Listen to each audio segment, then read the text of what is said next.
الحمد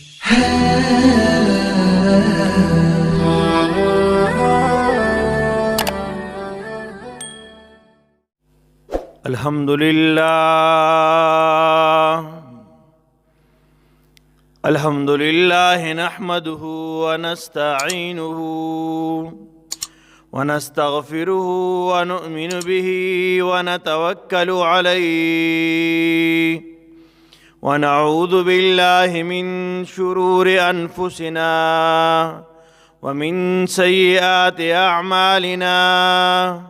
من يهده الله فلا مضل له ومن يضلله فلا هادي له. ونشهد أن سيدنا وسندنا وحبيبنا وحبيب ربنا ومولانا محمدا عبده ورسوله. أما بعد فأعوذ بالله من الشيطان الرجيم. بسم الله الرحمن الرحيم. يوم يعض الظالم على يديه يقول يا ليتني اتخذت مع الرسول سبيلا. يا ويلتى ليتني لم أتخذه فلانا خليلا. قال النبي صلى الله عليه وآله وسلم: لا تصاحب إلا مؤمنا ولا يأكل طعامك إلا تقي، أو كما قال عليه الصلاة والسلام. قال الله تعالى في مقام آخر: إن الله وملائكته يصلون على النبي يا أيها الذين آمنوا صلوا عليه وسلموا تسليما. اللهم صل على محمد وعلى آل محمد كما صليت على إبراهيم وعلى آل إبراهيم إنك حميد مجيد. اللهم بارك على محمد وعلى آل محمد كما باركت على إبراهيم وعلى آل إبراهيم إنك حميد مجيد. دما قابل قدر په دین مینو ډیرو غیرتمندو مسلمانانو، حاضرینو، سامعینو،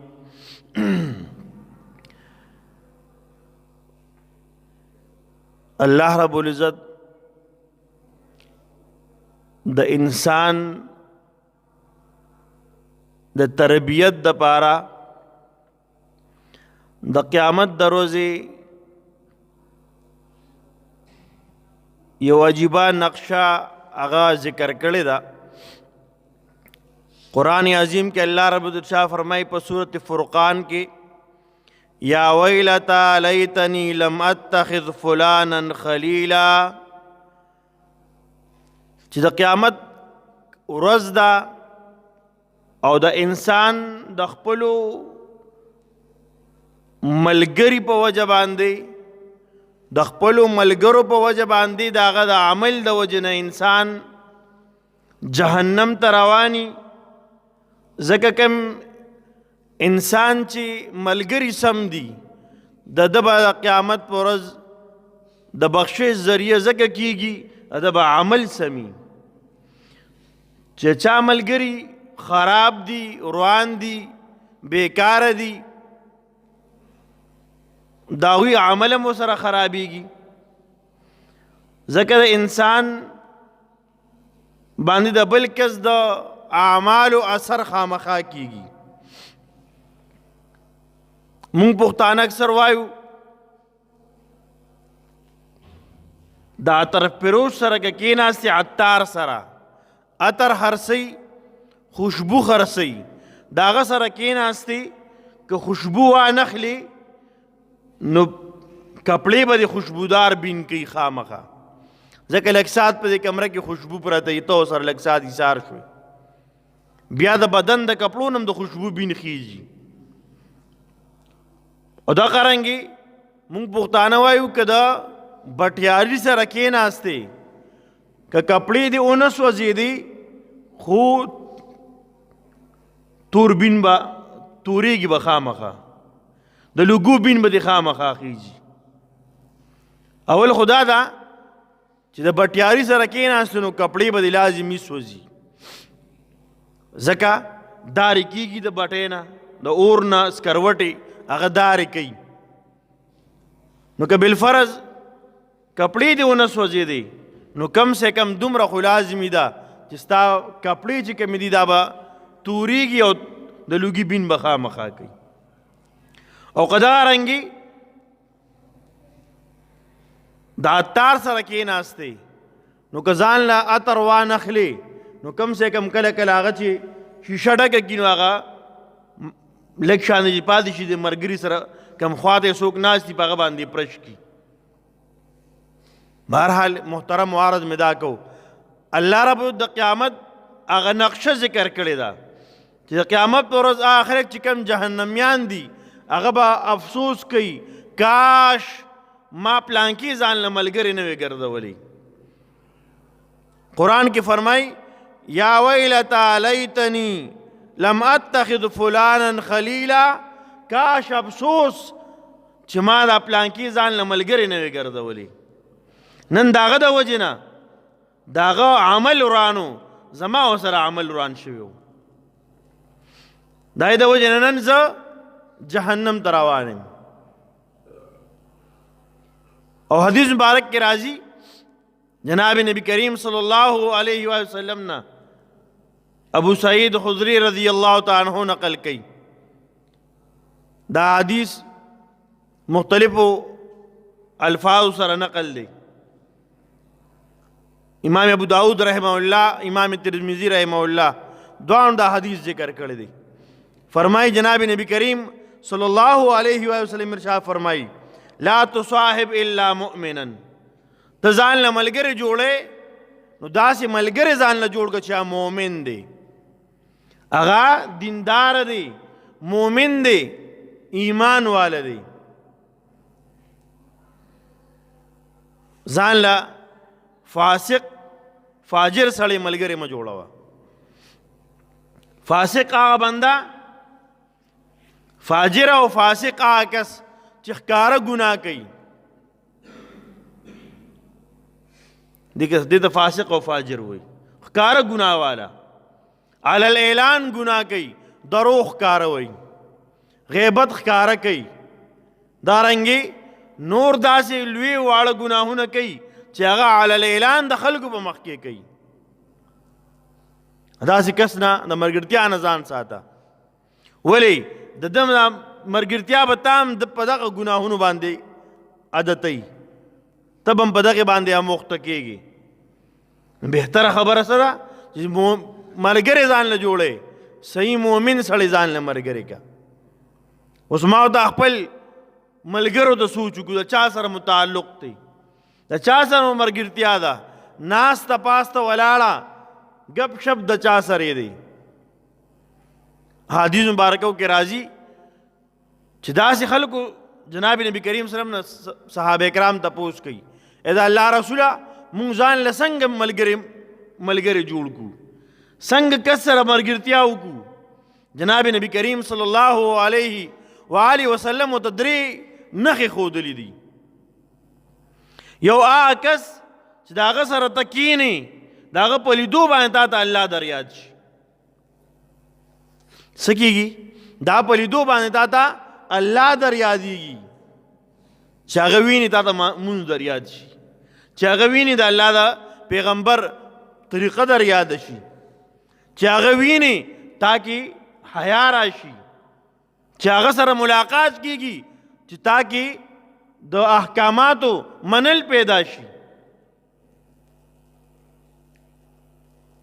فرمایي دویم نښه وي داسې ملګري سره، داسې ملګری پکار دی چې هغه سره ته کښېنې او د هغه سره ته خبرې اترې وکړي او ستا علمي دیني علم کې اضافه وشي، علم کې د اضافه وشي. مونږ خو علم کې اضافه کېږي، خو د بل د کور د دننه څه حال دی دې علم کې اضافه کېږي. مونږ چې کله 2 کسان کینو که نه، نو بیا د بل د کور حالات یو بل ته وایو، خپل کور نه د بل د کور. پلانکي کور کې دا چل دی، د پلانکي د خواښې سره د انګورو د خواښې جګړې دي، د پلانکي د ښځه خاوند منځ کې نه لګي، د پلانکي دا مسله چلیږي.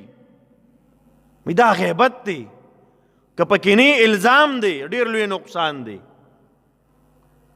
او غیبت مونږ تاسو کله کله کینو که نه، زمونږ خو ناسته د غیبت نه شروع کېږي او پاڅېدل هم په غیبت دي.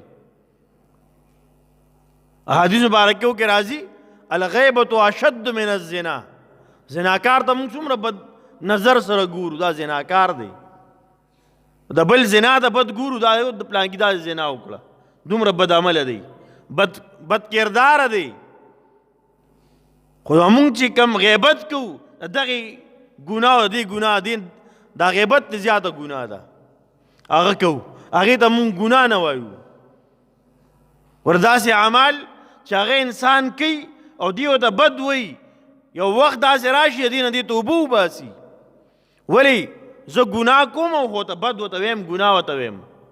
خو سړی غیبت کوي، دی ورته سره ګناه نه وایي، نو دته بیا توبې توفیق نه میلاویږي.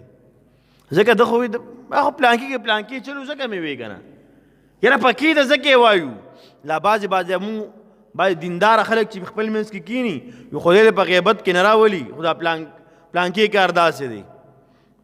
په دې سره خبر د غیبت نه وځي. د بل او غیبت څه ته وایي؟ یو کس کې څه عمل شته بد عمل دی او هغه ته بیانې، بل ته وی څه ته وی بل ته وی، په هغې باندې کس خفه کېږي، دې د غیبت وایي. یو کار پکې دی، ته د هغه پیش شه، د هغه په غیر موجودۍ کې د هغې تذکره کې، او ته ته پته ولګېده دې پې خفه کېږي، دې د غیبت وایي. دې نه ځان ساتل پکار دي. یو خو الزام دی چې پکې نه یې ته الزام وایي، دا خو د هغې نه بیا لویه ګناه ده، په چا الزام لګول. یو کار پکې نشته او ته لګې پلانکي داسې غل دی. موږ اکثر کینو که نه، پلانکي دومره پیسې او پلانکي کار کې ووالی، په دې لار کې دومره ووالی، په دې پوله کې دومره ووالی، په دې پول کې جوړ کو، په دې کې دومره ووالی، پلانکي دا روغې چې وکړه، پلانکي دومره ووالی. موږ داسې خبرې کوو، خبره ترې نه یو، خو ځان لګیا یو، خپله سوچ باندې چې څه مو وي چا پسې. دا الزام دی، دا د غیبت نه هم ډېر لوی جرم دی. نو محترم عرض مې دا کوو چې چا سره کینې داسې جناب نبی کریم صلی الله علیه وسلم فرمایي هغه ملګری چې د هغه سره ته کینې تا ته علمي دیني اضافه میلاو شي، په دین پوه شي، مانځه فرایض زده کړي، واجبات زده کړي، د سلام طریقه زده کړي، دارنګې سنت زده کړي، نور بلاشي احکامات دي هغه زده کړي، کاروبار مسله به ته ووایي هغه به ته زده کړي.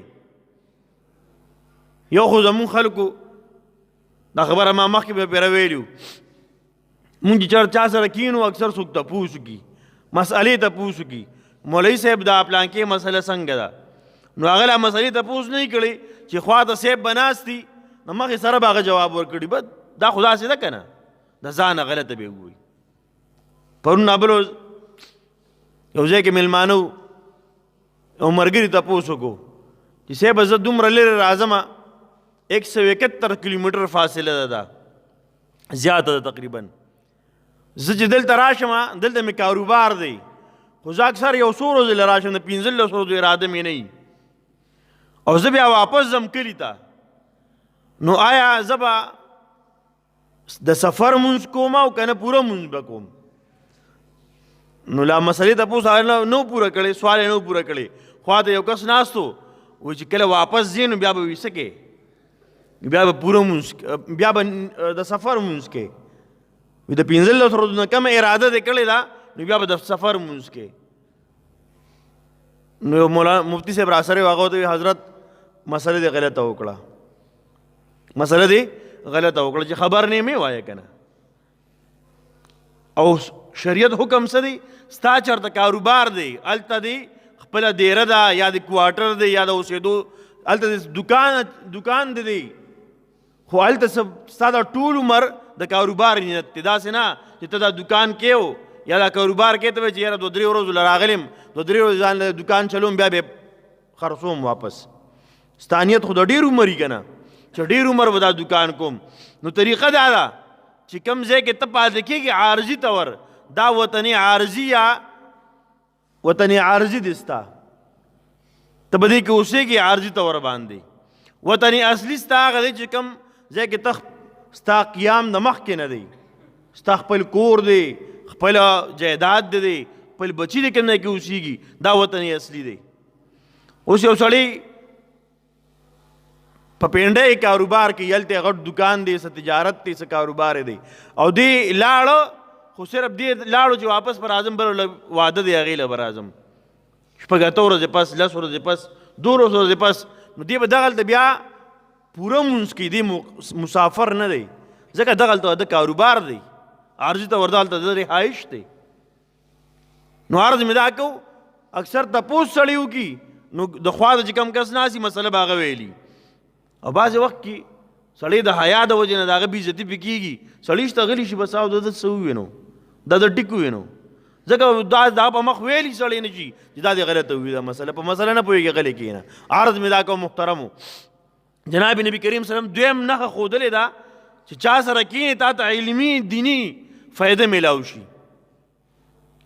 بل وایي داسې خلک چې تو سره ملاقات وکړي او تا ته آخرت در یاد شي ستا سره ناسته پاسته کېږي تا ته آخرت در یادېږي تا ته د آخرت غم درته لګي داسې نه چې ورسره کښېنې او هر څه دنه هیر شي بیا د دنیا په مزو او په چرچو کې داسې ولګي چې نه د مرګ بیا یادي نه د قبر یادي نه زنکدن یادي او نه د الله سره ملاقات یادي دا ستا دوست نه دی دا ستا دشمن دی.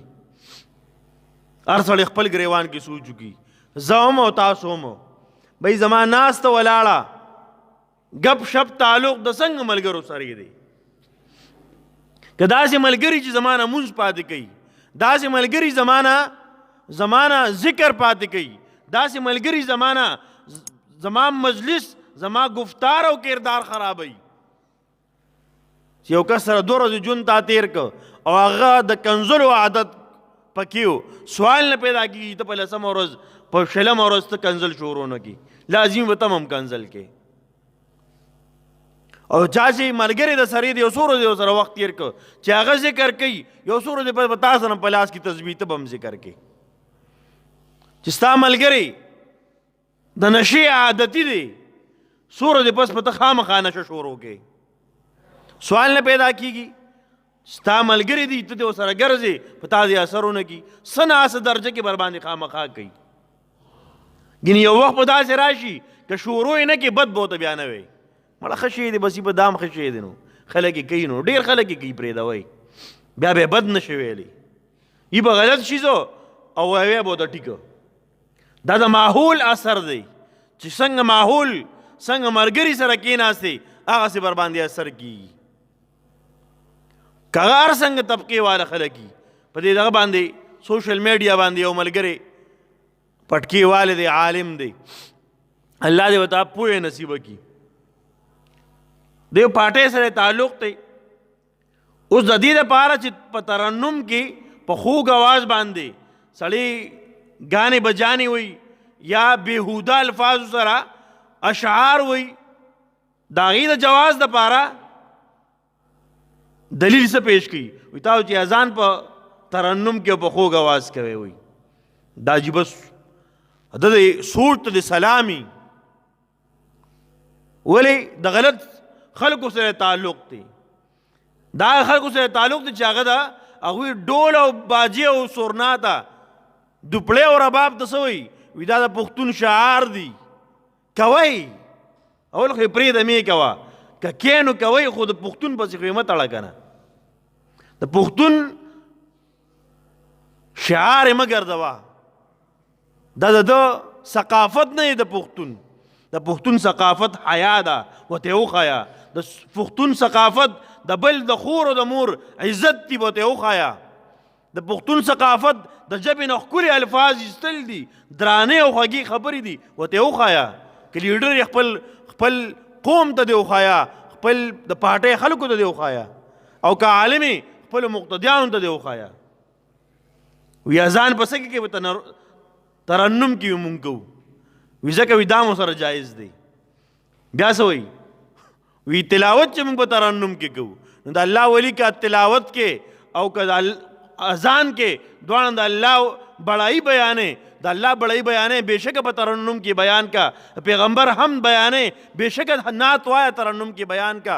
خو که ته د بېهوده الفاظ وې نو هغې دپاره اوسې بیا دا دلیل کې مه پیش کوه. دا مې دې پاره دا خبره وکړه چې د غلطو خلکو سره ناسته ده، عالم دې په سر یې پټکې دی، خو تاسو د هغه دا عمل یې نه، د هغه د خولې وینا یې نه. د نیکو خلکو سره ملګرتیا پکار ده. یو ډېر لوی بزرګه زنانه تېره شوې ده، رابعه بصري رحمه الله. رابعه بصري زنانه تېره شوې ده، تقریبا 1200 سال، لږ بږ 1200 سال یې وشو. د دې ژوند 1200 سال مخکې د دې دور تیر شوی دی. ډېره دینداره، ډېره حیاداره زنانه وه. د هغې تذکره اوسه پورې موجود ده. 1200 سال وشو، تذکره او نوم موجود دی. رابعه بصري دا نه ملکه وه، نه شهزادګۍ وه، نه داسې ډېره مالداره وه، نه ډېره زیاته حسینه وه، بلکې د عامو زنانو په شان دی. داسې یو زنانه وه. د دې واقعات ذکر شوي دي. د دې د ژوند یو واقعه صرف ذکر کوو. خاوند به ماښام چې ماښام شو، دې به ځان صفا که غسل به یې وکړو، پای کپړې به یې واچولې او خپل خاوند ته به حاضره شوه چې صاحب زما ضرورت شته، زما ضرورت شته. که هغه به وي چې نه، نو په مانځه باندې به ودرېدله، ځان ته به یې مصلب خوره کړه، ماوستن به نفلونه شروع کړه. د سحر د مانځه پورې به نفل کول، د سحر د مانځه پورې به نفل کول. بیا به چې د خاونې په ځوانۍ کې وفات شو، د دې د زندګۍ دقه معمولو. ماوستن براله، خپل خاوند ته به ځان حاضر که زه حاضر یم، زما ضرورت شته؟ هغه به وي ضرورت نشته. چې ضرورت به نه و، مانځه باندې به ودرېدله، الله ته به ودرېده، په منځونه او نفلونه به یې کول، تهجد به یې کول، د شپې غونډه شپه به نفلونو کې به یې تېره کړله. خاوند یې وفات شو ځوانۍ کې، وخت تېرېده. د دغه وخت یو ډېر لوی امام د بصرې، امام حسن بصري رحمه الله، دا ډېر لوی عالم او امام تیر شوی دی. هغه ورته په خپله د نکاح پیغام راولېږه چې بھئی ما سره نکاح وکړه، زه غواړم چې تا په خپل نکاح کې راولم. مقصد یې دا و چې دینداره ښځه ده، دا زما په نکاح کې راشي نو الله پاک په دې د برکته مام جنتی کی. حالانکه امام حسن رحمه الله، حسن بصري رحمه الله ډېر لوی عالم او ډېر متقی انسان و. د خپلې بیبي دې چا دی چې دعوه د نکاح پیغام را لېږلی و رابعه بصري رحمه الله ته. هغې ته وایي چې صاحبه ما سره نکاح وکړه. هغه ته نکاح سره کوم، د 4 خبرو جواب راکړه، د 4 خبرو جواب راکړه، نکاح به سره وکړم. وایي څه خبره؟ وایي د قیامت په ورځ باندې به عملنامې په ښي لاس کې او په ګس لاس کې بندګانو ته ملاویږي د الله رب العزت طرف نه، نو ما ته په ښي لاس ملاویږي که په ګس لاس باندې. هغه پې سوچ وکړو او وایي چې صاحبه دی خو جواب ما سره نشته، دا چا ته پته نشته عملنامه ما ته په ښي لاس ملاویږي که په ګس کې، او ده ته په ښي لاس ملاویږي که په ګس کې به ملاویږي. وایي دا خو ما ته پته نشته. وایي ښه دویم جواب راکړه چې الله رب العزت به دا خلک په څه باندې تېروي، دا په جهنم د پاره پل صراط باندې تېروي. څوک په ورغورځېږي او څوک به بچ کېږي. نو زه به کم خلکو کې لاندې به غورځېږم او که نه جنت ته به ځم. په دې باندې پولیس رات باندې به زه پورې وځم. دې جواب راکړه. هغه ورته دا جواب خو ما سره نشته. وی ښه چې دا جواب سره نشته بل جواب راکړه. الله رب العزت به بعضې خلک دا جنت ته داخلوي، بعضې به جهنم ته داخلوي. نو زه به جنتي یم که جهنمي به یم؟ هغه وایي د دې جواب ما سره نشته. او چې دې جواب د سره نشته صاحبه ما د دې کار د تیارۍ دپاره پرېږده. زه ځان له دې خبرې تیارې کوم چې زه جنت ته تلونکې جوړه شمه، د جهنم نه بچ شم.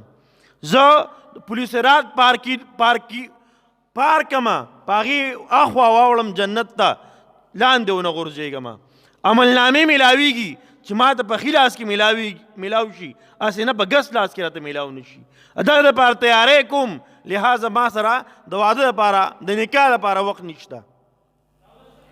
دا رابعه بصري رحمه الله چې کله د وفات وخت یې راغی خپلې نوکرې ته وایي چې زما ټیم ان قریب دی، نږدې دی.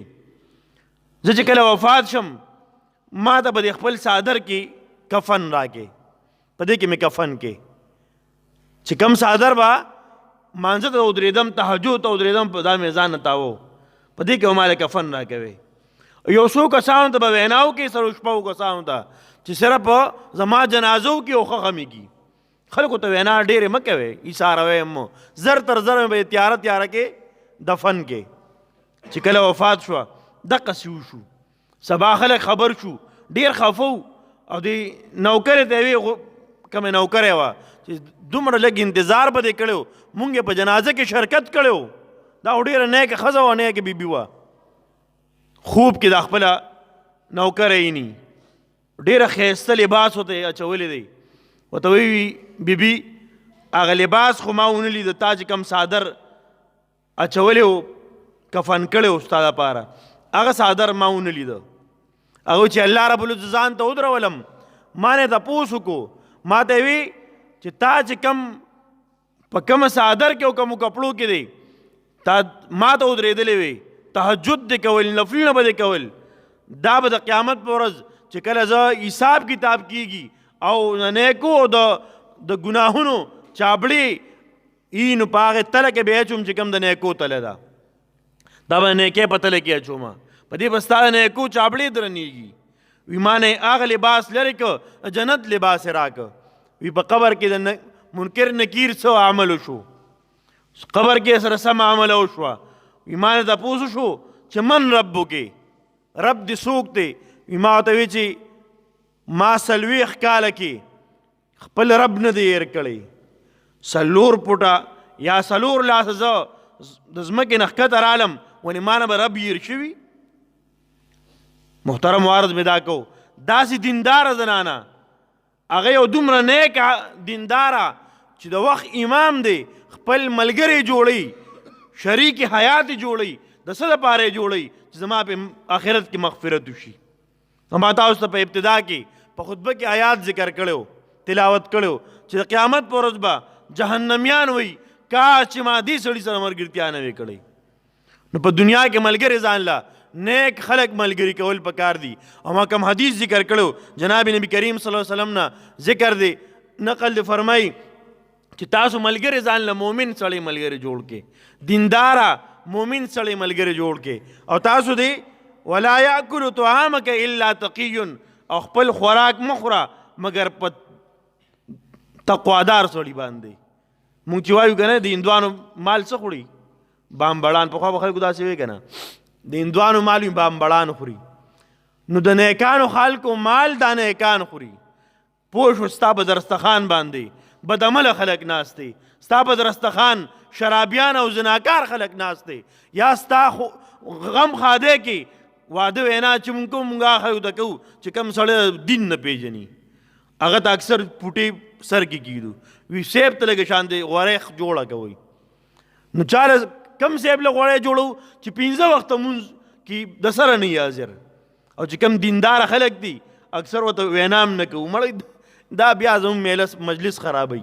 دوی ته وینا مه کوئ بیا به وروسته وله چې کور ته ولیږو ځه پرېږدوئ پرې خبره پوهېږئ بهی نو ما او تاله پکار دي چې ما او تا خپل مال دا په دیندار خلکو خورو دا به هله خورو چې کله تعلق د دیندارو سره که تعلق د خرابو خلکو سره مرګري مو خرابو زما او ستا مال به خراب خلک خوري دغه خراب خلک به مو سبا په جنازه ولاړي بهتره خبره دا ده چې دیندار خلک مو په جنازه ولاړي زمونږ او ستاسو ناسته ولاړه دیندارو خلکو سره الله رب العزت موږ تاسو ټول ته عمل لا نصیب کړي دعا وکړئ اللهم صل علی سیدنا محمد وبارک وسلم یا الله زموږ ګناهونه معاف کړي رب ټول امت محمد یې ګناهونه معاف کړي رب موږ ټول دیندار او حیادار کړي زموږ مرګري رب ته دیندار کړي رب زموږ شریک حیات زموږ د کور زنانه او نارینه زنانه ټول دیندار کړي رب بچي مو دیندار کړي رب زمونږ نوجوانان حیادار او دیندار کړي مشران مو رب دیندار کړي مشرانو عمرونو کې برکتونه واچې رب د علماو په عمرونو کې صلاحیتونو کې په زهد او تقوا کې رب برکتونه واچې د مدارسو